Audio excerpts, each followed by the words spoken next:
নমস্কাৰ বন্ধু বান্ধৱীসকল সকলোকে দিব্য এণ্ড প্ৰভাৱ ব্লগলৈ স্বাগতম জনাইছোঁ। আজি মই কৰ্মস্থলীলৈ গৈ আছোঁ। কৰ্মস্থলীলৈ যোৱাৰ পথৰ বাট পথবিলাক আৰু ইয়াৰ সেউজীয়া ধুনীয়া ধুনীয়া পৰিৱেশ আপোনালোকৰ আগত দেখাম বুলি ভাবিছোঁ।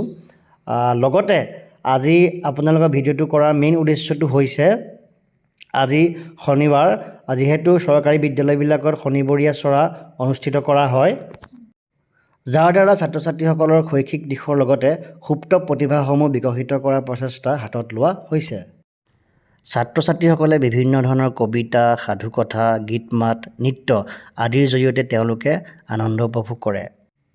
আজি আমাৰ বিদ্যালয়ত অনুষ্ঠিত হোৱা বিশেষ শনিবৰীয়া চৰাৰ কিছুমান ভিডিঅ' আপোনালোকৰ আগত আগবঢ়ালোঁ। কেনে পায় আপোনালোকে জনাবচোন।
Yeah.